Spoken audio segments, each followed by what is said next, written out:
नमस्कार दोस्तों, आप सभी लोगों को हमारे YouTube channel GS by Rao sir पर बहुत बहुत स्वागत। दोस्तों, जो लोग क्लासें ले रहे हैं वो क्लास को शेयर भी कर दिया करें। इसके साथ साथ जिन लोगों की कोई समस्या है, कोई क्वेरी अगर समझ में नहीं आ रही है तो कमेंट करके भी बताएं, जिससे मैं उसका निस्तारण करूं उस समस्या का। तो अब तक हम भाग 4 को खत्म कर चुके हैं। मौलिक कर्तव्य की मैंने पढ़ाया, जिसमें मौलिक अधिकार, नीति निर्देशक तत्व सब खत्म कर चुके हैं। एमसीक्यू भी कराए हैं। फिर भी कहीं किसी की कोई समस्या है वो आप बताइए। तो अब हम भाग 5 केंद्र सरकार के बारे में पढ़ेंगे, जहाँ हम कार्यपालिका, विधायिका, न्यायपालिका ये सब पढ़ेंगे। तो सबसे पहले हम देखते हैं भाग 5। भाग 5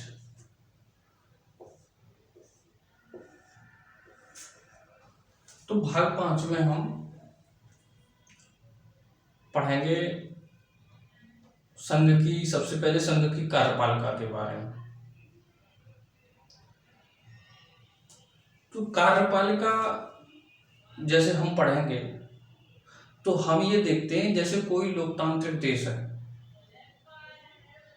तो सब में अलग अलग व्यवस्था होती है। कहीं संसदीय सरकार होती है, कहीं अध्यक्षतात्मक सरकार होती है। तो संसदीय सरकार और लोकतांत्रिक जो व्यवस्था होती है, संसदीय सरकार और अध्यक्षतात्मक सरकार, दोनों में डिफरेंट क्या होता है वो हम देखते हैं। किसी भी लोकतांत्रिक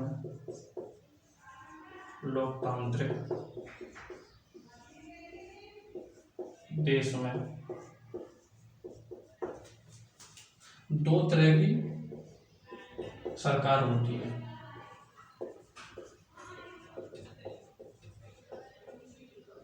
दो तरह की सरकार होती है। एक कौन सी होती है? एक होती है संसदीय सरकार। संसदीय सरकार। दूसरी होती है अध्यक्षतात्मक सरकार।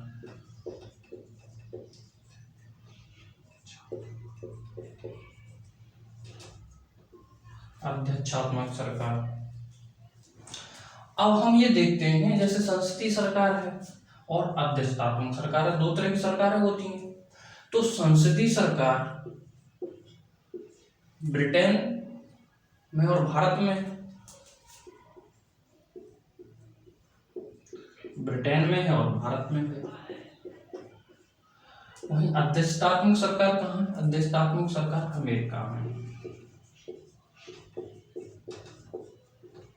अब हम ये डिफरेंट देखते हैं कि संसदीय सरकार में और अध्यक्षीय सरकार में क्या क्या व्यवस्थाएं अलग होती हैं।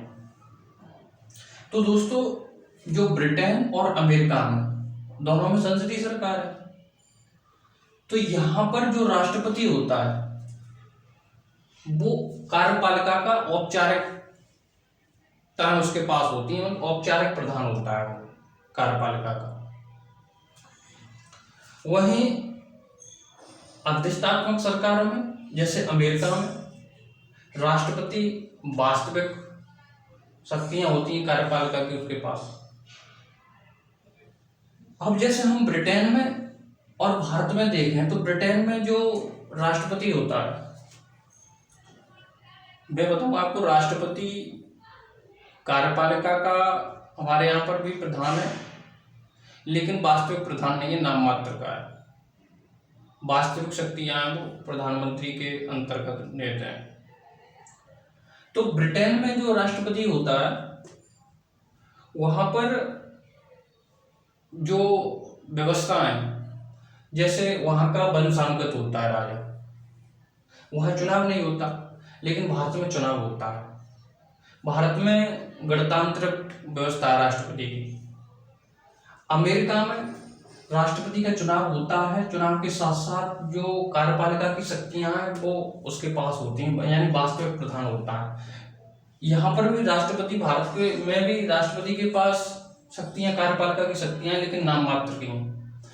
यहाँ पर बात की गई है कि भारत में कार्यपालिका की शक्ति राष्ट्रपति में निहित है, लेकिन वो अपने अधीनस्थ, स्वयं या अधीनस्थ के माध्यम से काम करेगा। अधीनस्थ कौन होगा?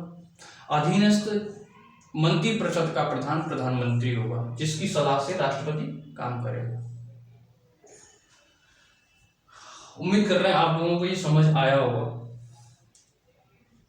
तो दो तरह की, जैसे मैंने व्यवस्था बताया, संसदीय सरकार और अध्यक्षतात्मक सरकार। अध्यक्षतात्मक सरकार कहाँ? अध्यक्षतात्मक सरकार है अमेरिका में। संसदीय सरकार कहाँ है? संसदीय सरकार ब्रिटेन में है और भारत में है। तो ब्रिटेन में जो कार्यपालिका का प्रधान राष्ट्रपति होता है, लेकिन नाम मात्र का होता है। यहाँ पर भी राष्ट्रपति कार्यपालिका का प्रधान होता है भारत में, लेकिन नाम मात्र का प्रधान होता है। यहाँ पर डिफरेंट ये है कि यहाँ ब्रिटेन में वंशानुगत है, यानी राजा होता है, यहाँ पर चुनाव होता है राष्ट्रपति। लेकिन यहाँ राष्ट्रपति जो मैंने बताया अभी, एक ध्यान रखना है वर्ड पर, नाम मात्र का होता है। कार्यपालिका शक्ति नाम मात्र की उसके पास होती है, लेकिन वास्तविक शक्तियां प्रधानमंत्री के अंतर्गत निहित होती हैं। राष्ट्रपति की सलाह के लिए मंत्रिपरिषद का प्रधान प्रधानमंत्री होता है। अब हम देखते हैं आगे। तो अब हम आएंगे अनुच्छेद 52 पर।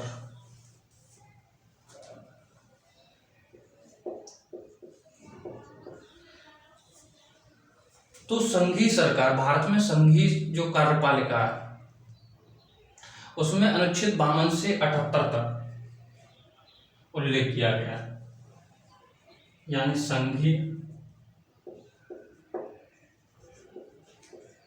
कार्यपालिका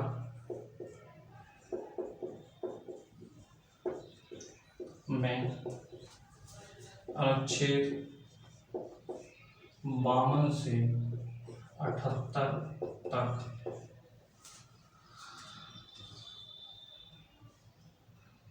उल्लेख किया गया है।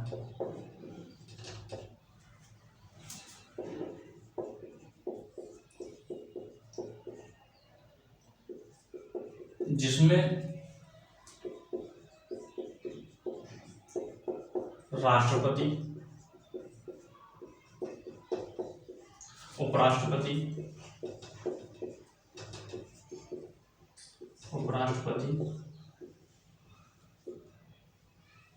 प्रधानमंत्री,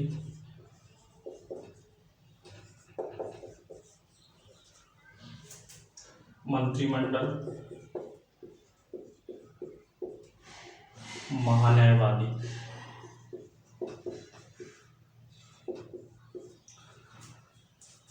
ये सब कार्यपालिका के, संघीय कार्यपालिका के अंतर्गत आते हैं। किसमें आते हैं? संघीय कार्यपालिका में कौन कौन आता है? राष्ट्रपति, उपराष्ट्रपति, प्रधानमंत्री, मंत्रिमंडल, महान्यायवादी, ये सब संघीय कार्यपालिका के अंतर्गत है। तो संघीय कार्यपालिका में अनुच्छेद 52 से 78 तक कार्यपालिका के बारे में उल्लेख किया गया। तो सबसे पहले हम देखेंगे राष्ट्रपति के बारे में, क्योंकि राष्ट्रपति कार्यपालिका का भाग है, कार्यपालिका का प्रधान है, लेकिन मैंने बताया नाम मात्र का, वास्तविक शक्तियां प्रधानमंत्री के अंतर्गत निहित है। तो सबसे पहले हम राष्ट्रपति के बारे में देखते हैं।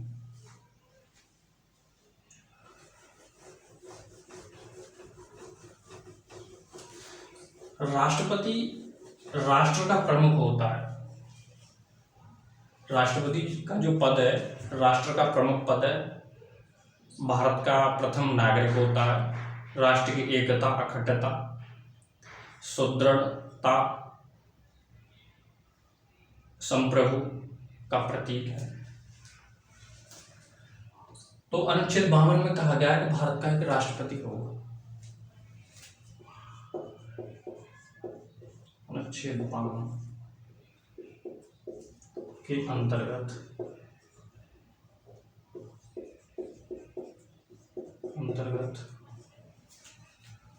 कहा गया है कि भारत का एक राष्ट्रपति होगा, एक राष्ट्रपति होगा।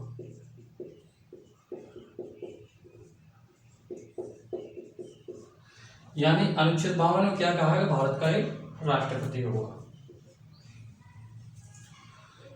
तो जो राष्ट्रपति का पद है, राष्ट्रपति जैसे मैंने अभी बताया आपको, राष्ट्र की एकता, अखंडता, संप्रभु, सुदृढ़ता का प्रतीक होता है।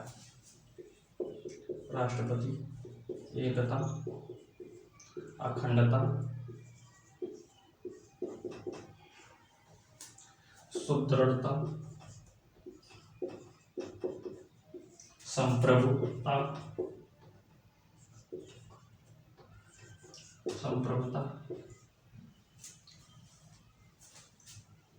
का प्रतीक होता है,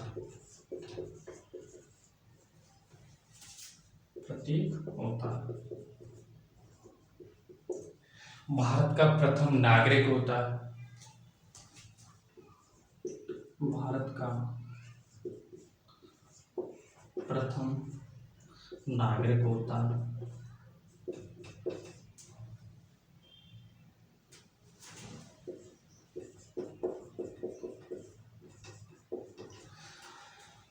तो अनुच्छेद 52 में उल्लेख किया गया है भारत का एक राष्ट्रपति होगा। तो राष्ट्रपति का जो पद है बहुत सम्मानजनक पद है दोस्तों।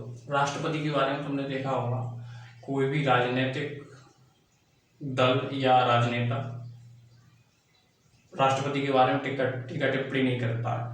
बहुत सम्मानजनक पद है।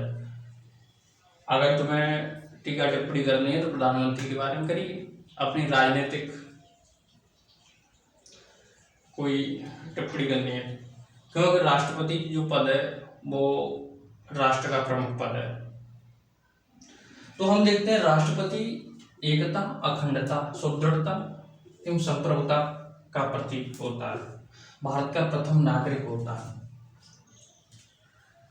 ये आप लोगों के समझ में आएगा। संप्रभु का मतलब आप समझ रहे हैं, संप्रभु का मतलब होता है कोई भी देश है अगर वो संप्रभु है तो उसको डिसीजन लेने का अधिकार, वो स्वतंत्र है वो अपने आप में। अब हम देखेंगे अनुच्छेद 53।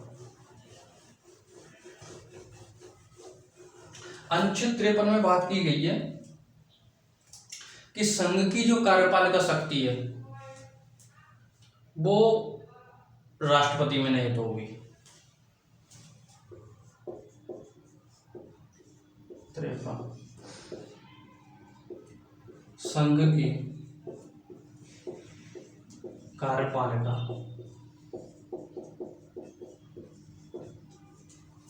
शक्ति राष्ट्रपति में निहित होगी।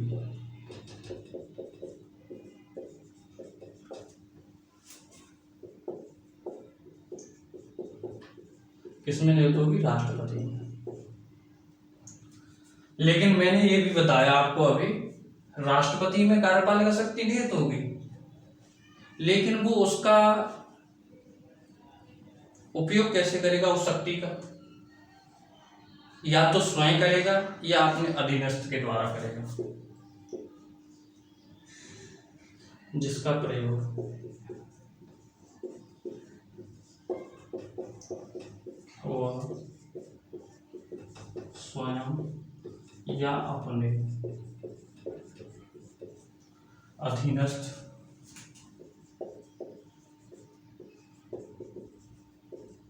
के माध्यम से करेगा।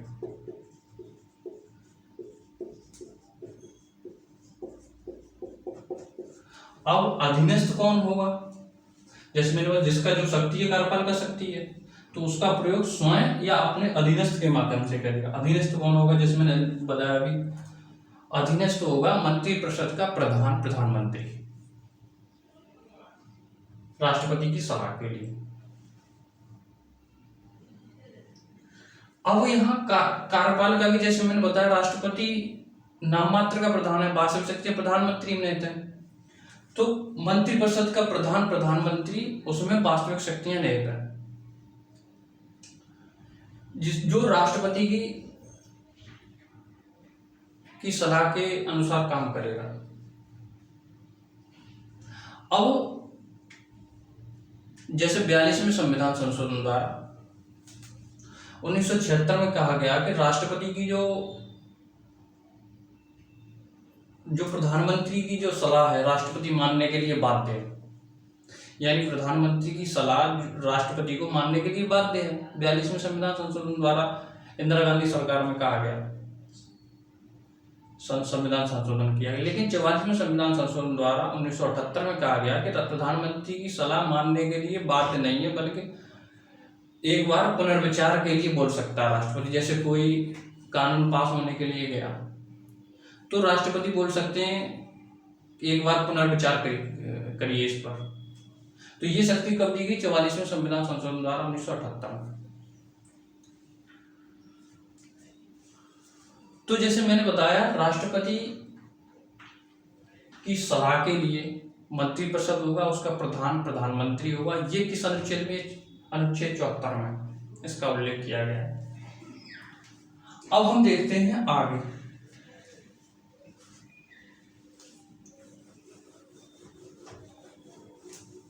आगे हम देखेंगे अनुच्छेद 54।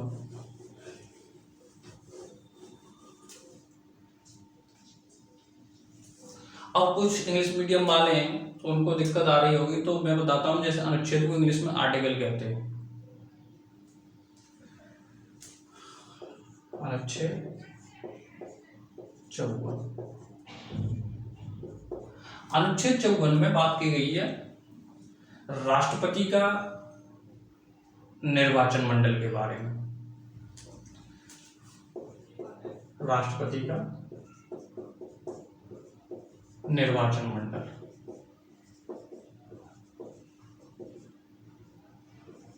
निर्वाचक मंडल में कौन कौन होगा ये देखते हैं।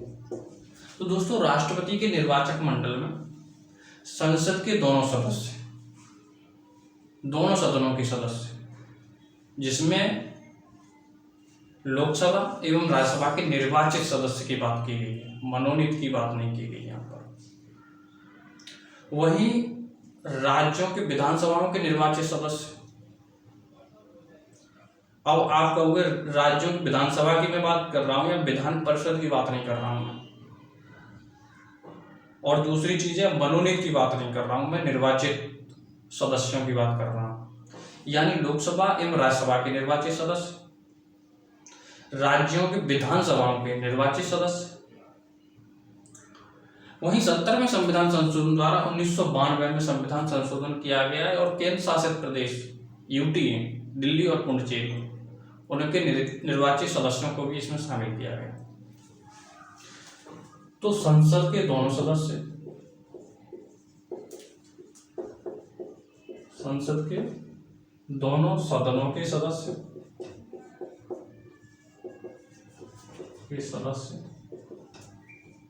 जिसमें लोकसभा व राज्यसभा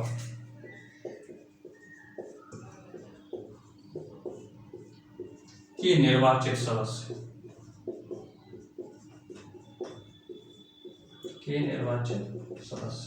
जैसे मैंने अभी बताया, संसद के दो सदन होते हैं, लोकसभा और राज्यसभा, उनके निर्वाचित सदस्य तथा राज्यों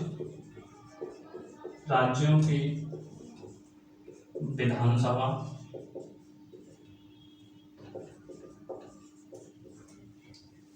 की निर्वाचित सदस्य,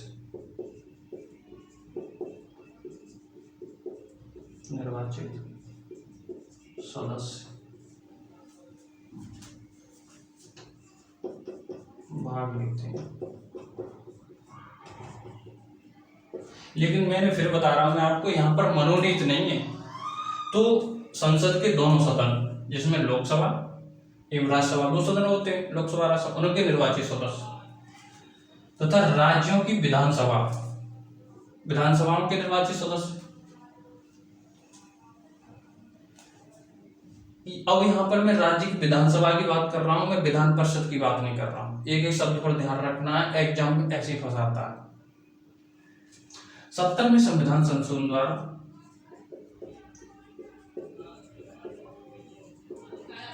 संविधान संशोधन द्वारा 1992 में दिल्ली और पुडुचेरी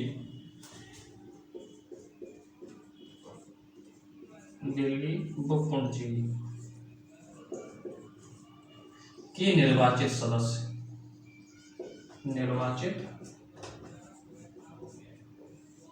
सदस्य को भी शामिल किया गया है। यानी 70वें संविधान संशोधन द्वारा 1992 में दिल्ली और पुडुचेरी के जो निर्वाचित सदस्य हैं, यानी केंद्र शासित प्रदेश के दिल्ली और पुडुचेरी के सदस्यों को भी इसमें शामिल किया गया है निर्वाचित। तो निर्वाचित में कौन कौन हो गए? लोकसभा और राज्यसभा के निर्वाचित सदस्य, राज्य की विधानसभाओं के निर्वाचित सदस्य और केंद्र शासित प्रदेश दिल्ली और पुडुचेरी के निर्वाचित सदस्य राष्ट्रपति के चुनाव में भाग लेते हैं। ठीक है दोस्तों, अब हम बढ़ते हैं आगे।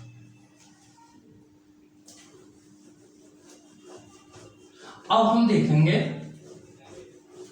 कि राष्ट्रपति का जो चुनाव, जैसे हम बता रहे हैं, अप्रत्यक्ष रूप से ही तो हो रहा है, जनता डायरेक्ट तो कर नहीं रही, जनता के प्रतिनिधि भाग ले रहे हैं, लेकिन जनता खुद स्वयं भाग नहीं ले रही। यहाँ पर जनता स्वयं तो भाग नहीं ले रही, जनता के प्रतिनिधि भाग ले रहे हैं। इसका मतलब है जैसे प्रधानमंत्री का चुनाव होता है,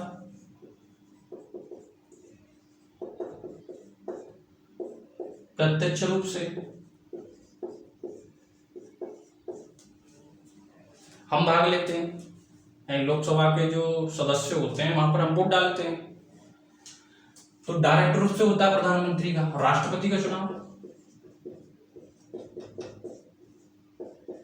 अप्रत्यक्ष रूप से होता है, यानी इनडायरेक्ट रूप से होता है। तो यहां पर जैसे मैंने अभी ये बताया, जनता के प्रतिनिधि भाग लेते हैं, तो यहां पर ये अप्रत्यक्ष रूप से क्यों किया गया? वही हम आ रहे हैं उस समस्या को सुलझाने के लिए। अप्रत्यक्ष रूप से देखो, अब जैसे मैंने अभी पहले कुछ टाइम पहले बताया कि राष्ट्रपति कार्यपालिका का नाम मात्र का प्रधान होता है, वास्तविक शक्तियां प्रधानमंत्री में नहीं था। अगर हम डायरेक्ट चुनाव राष्ट्रपति का कराते और वास्तविक शक्तियां प्रधानमंत्री में होती, निहित होती, तो ये अव्यवस्था होती है। जब वास्तविक शक्तियां प्रधानमंत्री में निहित हैं कार्यपालिका की, तो डायरेक्ट चुनाव प्रधानमंत्री का है। अब यहां भी हम डायरेक्ट कराते तो ये अव्यवस्था होती, इसलिए यहां पर अप्रत्यक्ष रूप से किए गए चुनाव की व्यवस्था की गई। दूसरी चीज ये है, अगर हम डायरेक्ट रूप से कराते तो यहां पर बहुत खर्चीला होता चुनाव। जब वास्तविक शक्तियां ही नहीं है और उसको इतना खर्चीला बना दो, क्या मतलब? अब हम उम्मीद कर रहे हैं आप लोगों को ये समझ आया होगा। मिलते हैं अगली क्लास में। आज के लिए इतना, धन्यवाद। और क्लास को ज्यादा से ज्यादा शेयर करिए।